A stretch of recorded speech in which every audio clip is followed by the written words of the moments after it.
여러분 반갑습니다. 중학교 3학년 사회투 5단원 국민경제와 국제거래 우리가 배웠던 내용들 정리를 좀 하도록 하겠습니다. 2단원의 주요 내용으로는 국내 총생산, 물가, 실업, 환율 4가지 주제가 있었습니다. 특히 국내 총생산과 물가, 실업 이 3가지 개념이 중요하다고 이야기를 했었고요. 그리고 물가와 실업 같은 경우에는 경제 상황을 설명하는 지표이기 때문에 이 경제 상황이 좋다 나쁘다 이 상황을 다시 또 해결하기 위해서 총수요를 조정하는 총수요 관리 정책도 활용할 수 있다 이야기를 했었습니다. 그래서 우리가 배웠던 이 5가지 개념들 국내 총생산, 물가, 실업, 총수요 관리 정책, 환율 요 내용들에 대해서 다시 한번 여러분들과 같이 정리를 하도록 하겠습니다. 먼저 첫 번째로 배웠던 개념은 국내 총생산이었습니다. 국내 총생산이란 일정 기간 한 나라 안에서 새롭게 만들어낸 모든 최종 생산물의 가치의 합이다라고 이야기를 했었는데요.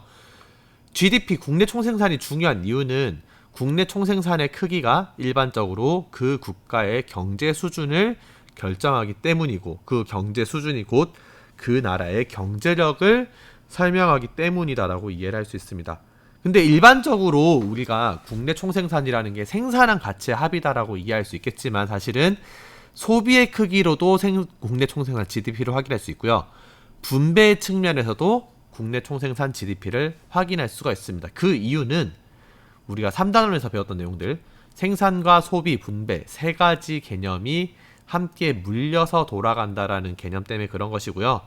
그래서 국내 총생산을 측정하는 이유는 경제 규모를 확인하기 위해서인데 측정하는 방법에는 생산을 확인할 수도 있고 소비를 확인할 수도 있고 분배를 확인할 수도 있다. 이렇게 생각하시면 되겠습니다.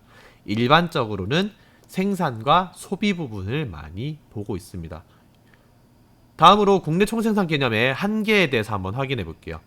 국내 총생산 개념이라는 게 그 경제적인 활동에 대한 것들을 확인하고 싶어서 활용하는 개념이라고 우리가 생각할 수 있는데요. 근데 계산 공식에서 나오는 한계점으로 첫 번째로 이야기할 수 있는 게 국내 총생산은 그 안에 그 국가 안에서 거래되어야지만 측정이 가능하기 때문에 재화나 서비스의 실제 가치에 대한 평가라기보다는 시장에서 얼마로 거래되었느냐가 훨씬 더 중요하게 작용을 합니다. 그러다 보니까 가치는 있지만 거래되지 않은 것들은 그 계산 과정에서 누락이 되는 경우가 많습니다. 반대로 문제를 해결하는 과정에서 지출된 금액이 있다면 이건 문제를 해결하는 거니까 실질적으로 뭔가 좋은 가치를 만들어냈다 혹은 사회가 더 좋아졌다라고 얘기하기 힘들 수 있지만 그럼에도 불구하고 GDP에는 이 내용이 포함된다. 그래서 삶의 질의 수준과 GDP의 크기가 일치하지 않을 수 있다. 이런 식으로 이야기를 할 수 있는데요. 1번과 2번은 약간 좀 비슷한 맥락이라고 볼 수 있겠습니다. 근데 현실에서 실제로 국내 총생산을 분석할 때는 1번, 2번보다는 3번 부분이 훨씬 더 문제가 크다라고 이야기를 하는데요. 기본적으로 GDP는 합계 개념이기 때문에 다시 말하면 그 나라에서 생산한 모든 가치를 단순히 합한 개념이기 때문에 그 가치가 어떻게 나누어져 있는지는 볼 수 없습니다. 그래서 GDP가 크다고 해서 그 나라의 빈부격차가 작냐 크냐는 확인할 수 없고요.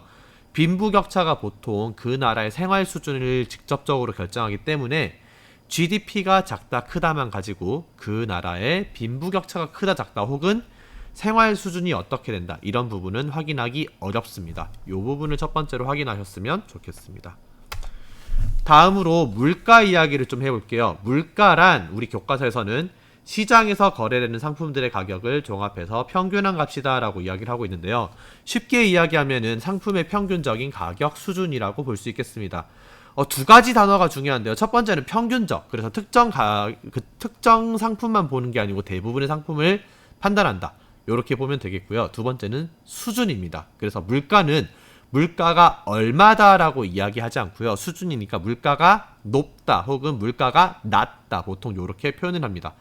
물가가 변동한다는 얘기는 가격 수준이 변화한다는 얘기이기 때문에 상품의 가치는 고정된 상태에서 가격 수준이 왔다 갔다 한다 이렇게 이해를 해야 되고요. 그러다 보니까 상품의 가치는 그대로 있고 화폐의 가치만 변화한다 이렇게 이해하는 것이 필요하겠습니다. 그래서 상품의 가치를 굳이 이야기하고 싶다면 상품의 가치가 상대적으로 화폐의 가치에 비해서 어떻게 변화한다. 이렇게 표현하는 게 좀 정확한 표현이다 라고 수업 시간에 말씀드렸습니다. 한번 정리를 하면 좋을 것 같습니다. 자, 물가가 상승한 경우에 어떤 식으로 경제가 변화하는지 한번 간단하게 정리해 볼게요. 첫 번째로 물가가 상승했다는 얘기는 상품들의 평균적인 가격이 상승하니까 당연히 화폐의 가치는 하락하는 모습을 보일 겁니다. 두 번째로 화폐의 가치가 하락했으니까 실물 상품의 가치가 상대적으로 상승할 겁니다. 그러다 보니까 실체가 있는 물건이나 혹은 부동산을 보유한 사람들은 물가가 상승하는 경우에 굉장히 유리할 거고요. 반대로 물가가 상승하고 있으니까 화폐의 가치가 하락할 겁니다. 그러니까 미래의 돈을 갚아야 되는 사람, 채무자의 경우에는 계속해서 화폐의 가치가 떨어질 수 있으니까 조금 더 유리해지는 모습을 볼 거고요. 수입업자의 경우에는 외국의 물가는 그대로인데 국내의 물가만 상승하는 상황일 거기 때문에 외국에서 수입해온 물건을 더 비싸게 팔 수 있을 겁니다. 그래서 수입업자의 경우에도 물가 상승 시 유리하다라고 이야기를 할 수 있습니다.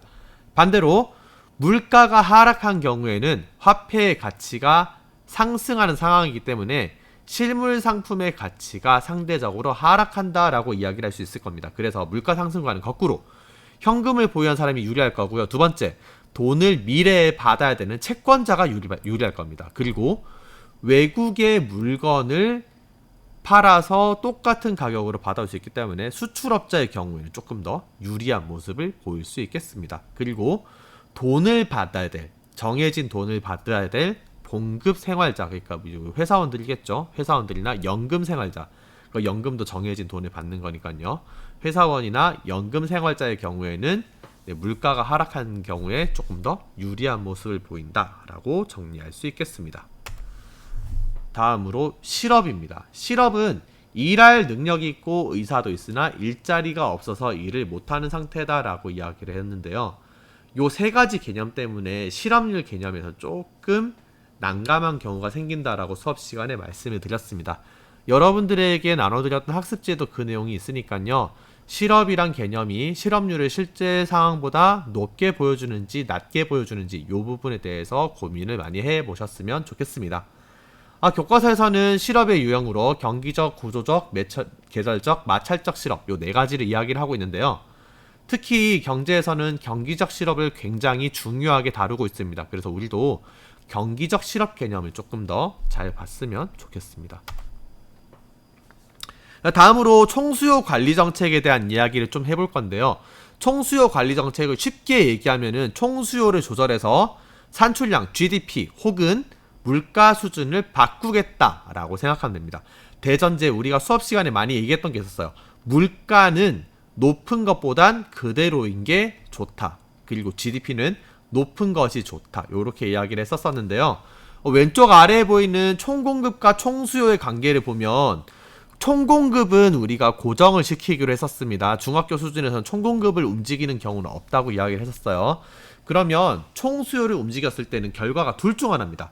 물가가 오르면서 산출량이 올라간다. 산출량이 곧 GDP예요. 그래서 물가가 올라가고 GDP가 올라간다. 이게 첫 번째 경우고요. 두 번째는 물가가 하락하면서 GDP도 하락한다. 이 두 가지 경우밖에 볼 수 없습니다. 근데 물가는 높은 게 좋고 GDP는 마찬가지로 물가는 낮은 게 좋고 GDP는 높은 게 좋다고 이야기를 했기 때문에 우리는 둘 중 하나만 잡아야 됩니다.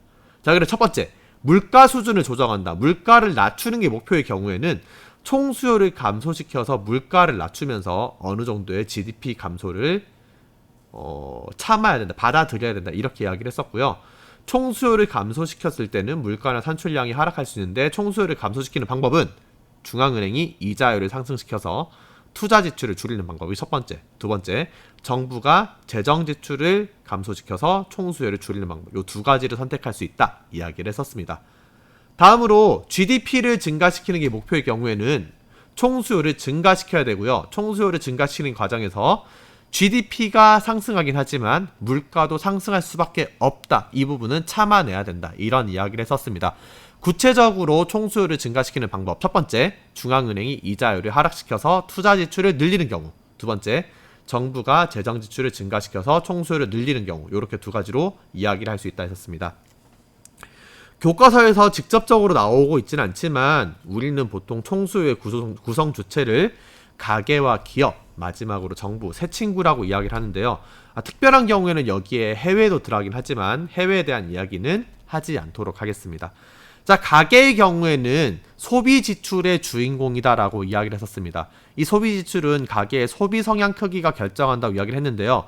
소비 성향은 바꾸기 쉽지 않기 때문에 가계를 어떻게 조정한다는 쉽지 않다라고까지 이야기를 드렸었고요. 두 번째, 기업의 경우에는 투자 지출의 주인공이다라고 이야기했었는데요. 투자는 보통 은행에서 돈을 빌려서 진행하기 때문에 이자율의 크기가 투자 지출의 크기를 결정한다라고 이야기를 할 수 있다 했었습니다. 마지막으로 정부의 경우에는 정부가 어떤 정책을 결정하느냐에 따라서 재정 지출의 크기가 바뀌고 이 재정 지출이 총수요의 크기를 결정한다 이렇게 했었습니다.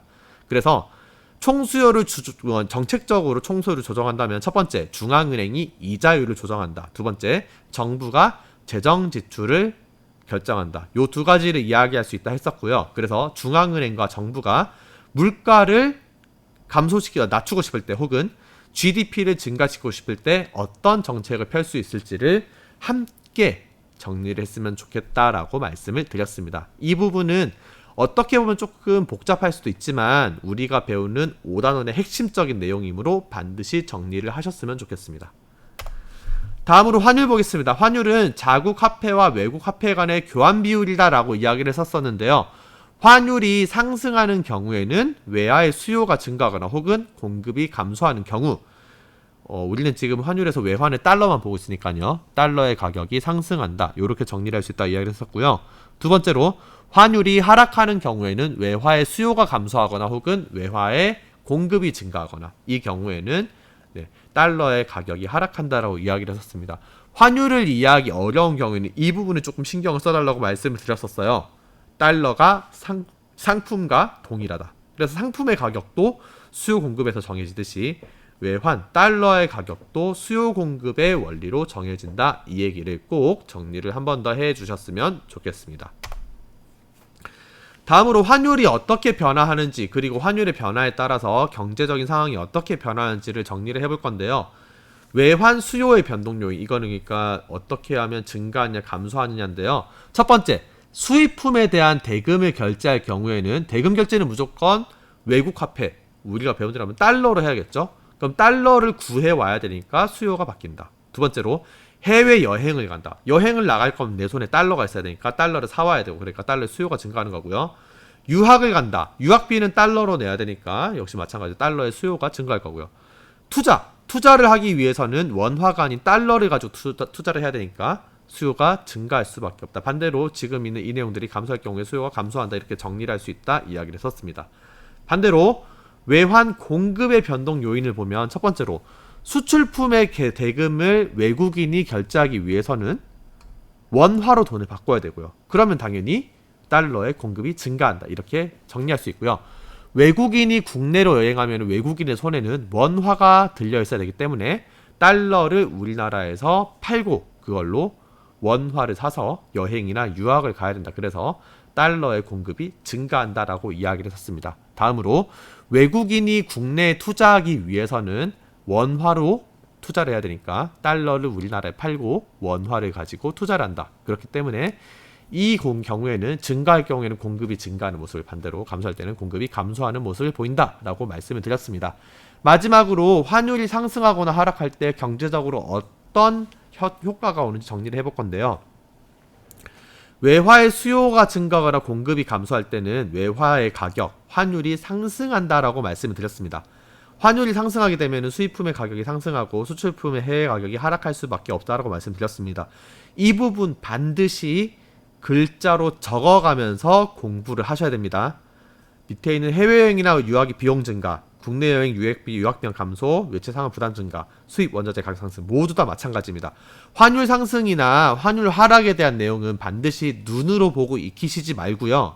환율이 상승했을 때 왜 내가 내야 되는 돈이 늘어나나 혹은 왜 내가 받을 수 있는 돈이 늘어나나 이런 것들에서 반드시 써가면서 한 번 더 정리를 해보셔야 됩니다.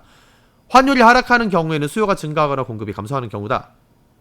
잘못 적었네요. 수요가 감소하거나 공급이 증가하는 경우다라고 이해할 수 있는데요. 그런 경우에 외화의 가격은 증가할 겁니다. 이 경우에도 마찬가지로 수입품 가격이 하락하거나 해외여행 무역비용 감소하고 국내 여행 유학 비용 증가할 수 있고 외채 상환의 부담이 감소할 수 있고 수입 원자재 가격이 하락할 수 있다. 이 부분도 반드시 써 가시면서 정리하셔야 됩니다. 여러분들 그 써가면서 하라는 얘기는 왜 그러냐면 쓰지 않으면 돌아서면 까먹어요. 그래서 쓰지 않으면은 까먹을 수 있으니까 그 부분들 다시 한번 정리를 하셔야 되고요.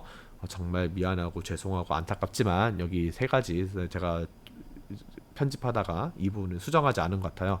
이 부분은 여러분들 말씀드린 대로 수요 감소, 공급 증가, 외화 가격 하락 이렇게 다시 한번 더 정리하셨으면 좋겠습니다. 정리해 볼게요. 국내 총생산의 개념, 국내 총생산은 한 나라에서 일정 기간 동안 만들어내는 모든 시장 가치의 합이다. 요 개념과 거기에서 나오는 GDP 개념의 한계점, 요런 것들. 그리고 수업 시간에 있었던 계산 방법 표, 우리 세 가지 얘기했었죠.